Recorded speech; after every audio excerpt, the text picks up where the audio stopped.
ગુજરાતીઓની અમુક ખાસિયત છે, આપણે બહાર નીકળીએ એટલે બહારનું પાણી ના પીએ, જુવાન જોત મિનરલ વોટરનો શીશો લઈએ, પણ શીશો ખાલી થઈ જાય એટલે ફેંકી નહીં દેવાનો, પાછું પાણી ભરીએ વાપરીએ, પાણી ભરીએ વાપરીએ, પાણી ભરીએ વાપરીએ.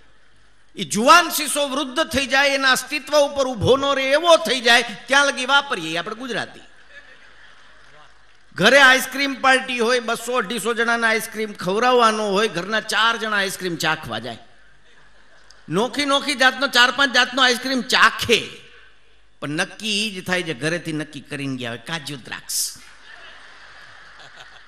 પહેલેથી કહી દો પણ ના, ચાખવો પડે.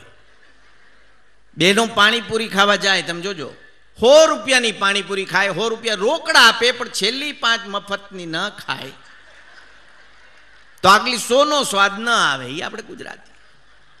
પાણીપુરીની વાત નીકળી ને, જુવાન બેનો ખાય એનો વાંધો નથી, પણ મોઢામાં ફર્નિચર ન હોય અને પાણીપુરી ખાવા જાય. હમણાં તમારે રાજકોટમાં ભાઈએ એક માજી ના પાડી દીધી, માજી તમારે પાણીપુરી ખાવાનું, આમાં કેમ ન આવું, આમાં પાણીપુરી ન ખાવું, અમારા કોવડા કેમ ને, આમાં પાણી, માજી તમારે ન આવું, કેમ ન આવું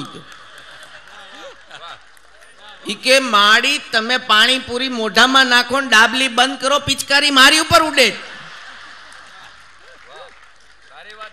5 પૂરીએ તો હું ભીનો થઈ જાઉં. તમે ઘરે લઈ જાઓ, જ્યુસ બનાવીને પી લેજો, આય રેવા દો. આ બધા પાછા બેનો ડોળા કાઢશે કે માજુની વાત કરો, ભાભા એવું છા નથી હો. આ હમણાં ઓલું વાવાઝોડું આવ્યું ને, મેં વળી ગામના ચોરે 4-5 ભાભા બેઠા હતા ને કીધું નીલોપુરા જલ્દી બોલાવજો, પછી મારે બપોરે જમવા ટાઈમે પછી એને જોઈને જાઉં. નીલોપુર કોઈ બાઈનું નામ છે, વાવાઝોડું છે.